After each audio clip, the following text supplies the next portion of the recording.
Et on est de retour. Alors, nouveau jeu. Qui es-tu déjà ? Je suis Richard Toquet, je suis créateur de jeux de profession, je fais des jeux pour les entreprises. D'accord. Et auteur de jeux de société, je crois depuis l'enfance. Il faudrait que je demande à mes parents pour avoir la date exacte, mais j'en ai fait une bonne centaine au bas mot. Ouais. Mais tous ne sont pas arrivés jusqu'à vous.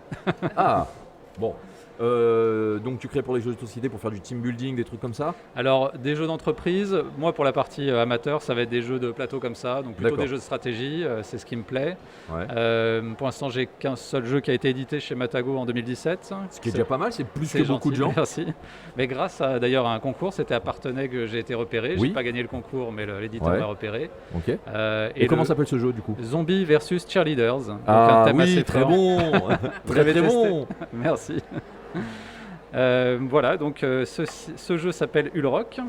Ouais. J'ai une petite fiche si tu veux la montrer. Donc il se joue de 2 à 5. Un jeu d'une durée d'environ 1 heure à 5 joueurs. C'est un jeu où vous allez incarner un sorcier, que voici. Et le but de ce sorcier, ça va être de réussir à accomplir 4 épreuves.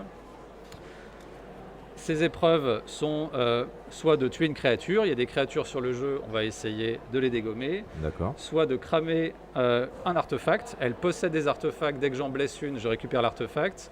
Puis avec mon sorcier, je monte sur le volcan et je jette dans la lave. Si ça vous rappelle quelque chose, c'est normal. Il y a des occupations de territoire et il y a également des occupations de tours qui sont des forteresses ici posées sur le jeu. Bien sûr, vu qu'il y a peu d'éléments et il y a beaucoup de joueurs, il y aura évidemment des objectifs qui vont être croisés. Oui. Donc beaucoup d'affrontements en perspective. Donc le principe, c'est que je vais, en tout début de jeu, avoir 4 objectifs. On va en tirer 4 qui vont être des objectifs communs que tous les joueurs peuvent faire. D'accord. Qu'il faut surveiller en permanence, puisque dès qu'un joueur en a fait un, il s'en empare et donc il est plus accessible. Et avec ces objectifs-là, on va faire une partie qui s'appelle la genèse. Alors là, j'ai préparé un plateau, mais normalement, c'est les joueurs qui le fabriquent, en fonction de leurs objectifs. D'accord. Donc tout va être orienté là-dessus. Je vais, si je dois, je ne sais pas moi, conquérir ces 2 tours-là, je vais les rapprocher pendant la genèse. Oui. À l'inverse, si je vois qu'un joueur commence à rassembler certains éléments du jeu, je vais en éloigner d'autres. Voilà, on peut déjà s'empêcher avant même la création du jeu, avant même le début du jeu. Alors ça déjà, je trouve ça mais tellement bien de pouvoir créer un monde avant de commencer la partie. Nous sommes des grands sorciers, nous sommes très puissants. Moi je trouve ça génial. Moi je trouve ça bien, au retour des jeux où on arrête de coopérer. Alors là, aucune coopération possible, il faut se mettre sur la figure. Alors c'est 4 épreuves une fois qu'on a créé le plateau. Le jeu peut démarrer. Nous avons 4 actions, je vais reprendre. Oui, vas-y. C'est toi qui maîtrises. Allez, je ne sais pas si je suis assez haut. Donc ces 4 actions, je peux créer un squelette, piocher un sort, faire un mouvement d'une région ou valider une épreuve. Alors on a vu qu'on avait des épreuves en main. Sur mes 4 actions, si j'en ai fait une, j'occupe par exemple la tour R et la tour O, je valide, c'est une action. Deuxième action possible, j'ai mon sorcier sur le plateau, je veux créer un squelette à côté de lui. Voilà, c'est une action. Troisième action, je peux piocher un sort. Je possède un deck de sorts de base, en commun à tous les joueurs. Et j'ai également une spécialité. Ici, par exemple, ma spécialité, c'est le mouvement. Donc j'aurai 5 sorts qui m'appartiennent, qui ne sont qu'à moi et qui sont orientés sur le mouvement. Il y a des spécialités qui vont être le feu. Donc là, je vais complètement contrôler le volcan et ravager le plateau. En sachant que quand je brûle une forêt, elle est réversible, donc elle est brûlée. Oh là là, c'est beau. Et nous avons ici également des déserts qui peuvent envahir le reste des plaines. Il y a une spécialité sur la nature, donc là je serai tourné vers les lacs, les forêts, etc. La guerre, bien évidemment. Les créatures, vous allez voir qu'il y a une capacité particulière que les sorts apportent aux sorciers vis-à-vis des créatures. Et les squelettes, donc j'ai une armée maximum de 12 squelettes, et avec ces sorts, je vais pouvoir les faire revenir plus souvent sur le plateau. Il faut savoir que quand un squelette est mort, il reste sur le jeu. Je continue à me déplacer, mais à un moment, je vais pouvoir le ramener. Donc, ils peuvent rester dans des positions stratégiques, même si, bien sûr, quand ils sont tués, ils ne sont pas utilisables. Mais ils restent quand même sur une position stratégique du plateau. Dernière action possible, ça va être le mouvement. Le mouvement est très simple. Avec une armée, je peux me déplacer d'une région. D'accord. Je peux également déplacer une créature d'une région sur le plateau. Oui, le kraken a le droit de sortir de son bain et de se balader sur le plateau. D'accord. Oui, mais ça me choque pas. Et l'évolution La seule contrainte sera qu'on ne peut pas franchir les montagnes, ni les créatures, ni les armées, ni même la lave. Quand elle coulera, je ne peux pas traverser. Donc là, ma tour est un petit peu protégée. Et il n'y a que le sorcier qui peut aller au sommet du volcan y jeter un artefact. D'accord. Voilà pour les limitations de terrain. Sur le plateau, vous avez peut-être remarqué qu'il y a quelques zones qui sont susceptibles d'apporter des ressources. Ici, sur les armes, je vais pouvoir faire apparaître un squelette au début de mon tour. Ouais. Et sur les cromlechs, ici, je vais gagner un sort. D'accord. Pas de questions jusque-là, tout est très clair. Ça va commencer à venir là. Ça va commencer à venir, Moi, je je me le sens. retiens de demander pourquoi il y a une licorne au milieu du cromlech, mais c'est pas grave. Alors, c'est au début du jeu, les créatures vont être positionnées. Donc, Elles ont chacune quand leur je fais la zone. genèse, je peux aussi placer les créatures. Celle que je veux abattre, peut-être que je la mets vers chez moi, mais peut-être aussi vers vous, sachant que vous allez peut-être vouloir l'attaquer parce que vous allez vous défendre et donc réaliser mon objectif. Oui. On peut envoyer les créatures sur ses ennemis sans aucun état Oui, parce que d'âme. les objectifs sont secrets. Ils sont secrets, exactement. Tout à fait. Ok. Il me reste juste à vous expliquer le combat, qui lui aussi est très simple. Alors pendant plusieurs versions, il y a eu des dés, tout simplement, parce que j'aimais bien jeter des dés pour faire du combat. Et puis je me suis dit que si on pouvait vraiment aller un peu plus loin et épurer le jeu, ce serait bien de s'en passer. Ouais. Donc aujourd'hui, on peut très facilement connaître l'issue d'un combat simplement en comptant ses forces. Donc j'ai 2 squelettes qui font 1 point, un sorcier qui fait 1 point. Si j'attaque ici les 2 squelettes bleus, je les tue. Eux, en échange, c'est une paire de squelettes, ils font un mort. Voilà ce qui s'est passé. On pourrait me dire, oui, mais c'est très prévisible. Sauf que vous avez des sorts qui peuvent bien sûr influer sur le résultat de ce combat. Donc, vous avez toujours un risque, en voyant la main de sort d'un adversaire, de vous dire, ça va peut-être se retourner contre moi. Et peut-être que l'attaque que je voulais mener contre lui, finalement, je vais perdre mon sorcier. Le sorcier peut mourir. Si le squelette, on l'a vu, il reste, c'est pas très grave. Si le sorcier meurt, vu que c'est notre personnage, c'est un petit peu Sauron, il va perdre une partie de sa magie, donc je dois jeter la moitié de mes sorts. Puis je réapparais sur le jeu pour pouvoir continuer la partie. D'accord. Ok. Donc dans le combat, là quand je me permets, Oui, on avait du 3 contre 2, puisqu'on avait déjà un mort. c'est ça. L'armée en infériorité est éliminée et on perd forcément qu'une unité là, ou là, comme ils sont 2, ils font 2 morts. Alors ils sont 2, donc c'est une paire de squelettes, ils font 1. Donc ils font qu'un mort. Ah, une paire de Une paire de squelettes, squelettes, fait c'est 1. un point. Ouais. D'accord, Un squelette ok. tout seul, il vaut rien, c'est Ok. juste de l'occupation de territoire. Donc Très bien. typiquement, Le la sorcier égalité, fait un. quoi. Non, parce qu'il y a le mage. Lui, il fait un dégât. Et lui, il a 2 de résistance. Il est un petit peu Ouais. plus dur à tuer. Et les créatures, elles ont 3 d'attaque et 4 de résistance. Donc si je les attaque la fleur au fusil comme ça, j'ai que 2 contre 4, ça ne marchera pas. Ouais. Par contre, lui, il fera 3. 1, 2. Ouf, j'ai survécu puisque j'ai 2 d'endurance. Et qu'il a plus qu'un point d'attaque. On récupère nos points ou pas? C'est ça, c'est du one shot. Il faut que pendant l'attaque, on D'accord. fasse 4 de dégâts pour le blesser. Ok. Et pareil pour le sorcier, si on touche que d'un et alors qu'il a 2 d'endurance, Ok. il n'est pas atteint. Lorsqu'une créature sera blessée, donc là pour le coup, il faudrait que je mette le paquet et que je mette aussi sans doute des sorts pour l'attaquer. Ouais. Hop, là on va dire, si on relève les 2 autres squelettes, que c'est suffisant. Admettons, mathématiquement, c'est bon.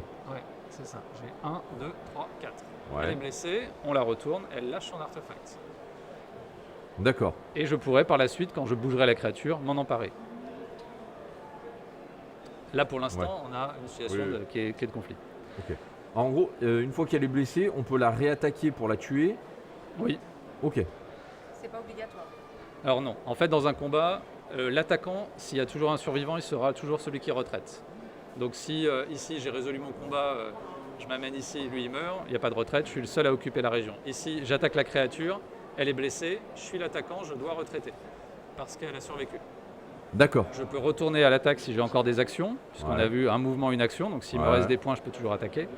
Sinon, ça reste là jusqu'au prochain tour, donc un autre joueur peut déplacer la créature, s'emparer de Ok. mon artefact et je pars à sa C'est ce que j'allais poursuite. dire, tant que de toute façon elle n'est pas tuée, tu peux pas prendre l'artefact même si elle l'a révélé. Exactement, ouais. Il faut être seul à posséder une région, à être son occupant. Et les créatures peuvent se déplacer du coup? Les créatures peuvent se déplacer, donc d'une à mon tour en échange d'une action. Alors c'est un maximum quand je veux bouger une créature.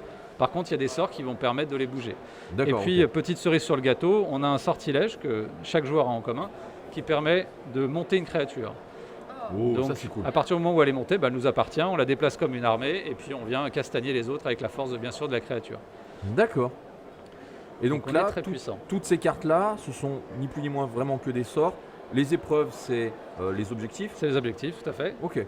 Alors là, elles sont triées, on va dire, pour faire des parties très courtes. J'ai développé une partie de 30 minutes là, pour le festival. Ouais.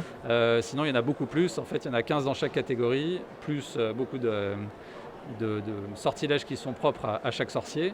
Ok. Voilà, j'ai voulu un jeu qui se renouvelle assez bien. Ouais. Donc chaque partie, on aura des objectifs différents, les adversaires aussi. On va fabriquer le plateau différemment. Ouais, bien On sûr. choisira sans doute, en fonction de ses objectifs, un nouveau type de sortilège spécifique. Donc il y a quand même un grand renouvellement. Et ce qui arrive très fréquemment, c'est qu'on va se dire, bon, je dois tuer le dragon, j'y vais. Puis finalement, le dragon part de l'autre côté du plateau et quelqu'un libère la forteresse qu'on voulait attaquer. Finalement, je change. Il y a beaucoup d'opportunisme dans ce jeu. Ouais. Ça a l'air très très cool. Est-ce que les créatures, là je vois qu'il y a une petite licorne, est-ce qu'il y a des cas où les créatures peuvent avoir des effets magiques sur nous? Non, elles sont, alors volontairement, j'ai envie de dire, toutes identiques. Elles ont toutes la même force, la même défense.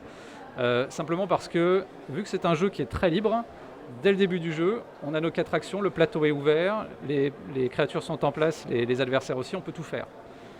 Et donc, par expérience, je sais que pour des novices, ça peut être un petit peu perturbant de se dire qu'est-ce que je vais faire? Je peux tout faire. Ouais. Il n'y a pas, il faut que j'aille chercher des ressources, puis augmenter mon armée. Là, on a déjà la capacité maximale. On peut déjà mettre 4 squelettes sur son sorcier et passer à l'attaque. Donc, j'ai voulu quand même que ce soit lisible. En dehors des zones où il y a des ressources, qui sont assez faciles à voir sur le plateau, en fait, les créatures, elles soient assez équilibrées pour que si je dois tuer le dragon, c'est l'équivalent de si mon adversaire doit tuer l'araignée. Je n'ai pas de plus de difficultés ou moins pour arriver à mes objectifs.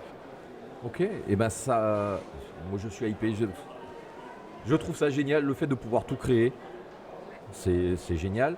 De commencer en étant au max, Ouais, déjà aussi, c'est ouais. aussi sympa. Non, ça a l'air vraiment cool. Donc du coup, là tu as prévu un scénario pour une partie de 30 minutes sur le salon. Les parties standards sont supposées durer combien? Alors, j'ai envie de dire 1 heure si on ne connaît pas les règles, sinon 50 minutes, en comptant la genèse. Donc c'est des parties assez rapides. Ah oui, c'est assez rapide quand même. Ouais, d'arriver à 4 objectifs finalement, si on en a 3 en main, qu'on arrive à faire, plus 1 qu'on a piqué dans les communs, ça peut aller assez rapidement. Ah non, À chaque fois qu'un sorcier va accomplir un objectif, tous les autres vont prendre un sort. Donc on se renforce aussi. Plus le jeu avance, plus on se renforce. Donc plus on devient fort, plus ça avance. Donc d'accord, il y a un effet d'entraînement. En fin de partie, tout le monde commence à valider à fond. Ok. Est-ce que tu l'as déjà présenté à des éditeurs celui-là? Oui, pour l'instant, pas de retour C'est triste. positif pour ça. Oui, c'est triste.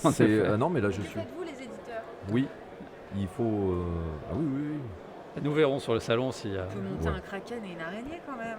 Est-ce qu'il y a Rien d'autres que pour jeux- est-ce qu'il y a ça. d'autres jeux où on peut faire Mais ça? rien que pour ça. Alors avis aux Un kraken qui peut éditeurs. sortir de l'eau. Avis aux éditeurs, si vous pouvez faire des super figurines, où on peut poser le sorcier sur le dragon, ce serait top. Ça sera pour la version Kickstarter, mais. Voilà. Mais oui, mais oui. Ah Et non, la mais- tuile avec la tête de mort, c'est Alors, quand on grille définitivement une c'est- case. C'est ça, en fait, quand je vais lancer un sort qui s'appelle Voie du Feu, je vais pouvoir griller 3 zones. Donc, si je traverse une zone de plaine, ici, je vais poser un désert.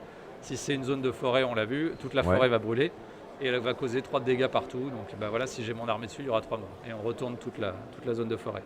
Ça peut être stratégique pour tuer une bébête. Ça peut être stratégique pour attaquer les autres et même pour, si je ne peux pas moi-même amener mon sorcier au volcan pour cramer l'artefact, je fais la coulée sur l'artefact directement et il est détruit. J'ai détruit. Donc Il y, j'arrive. il y a différentes façons en plus de faire les objectifs. Non, c'est top. Et c'est sponsorisé par Sauron. Exactement. Eh ben, merci beaucoup de nous avoir Merci. présenté ça. Merci à Donc vous. tu es présent sur le pôle proto. Exactement, au premier étage. Donc n'hésitez pas à venir faire une partie, y compris vous d'ailleurs, vous êtes les bienvenus. Eh ben oui, complètement.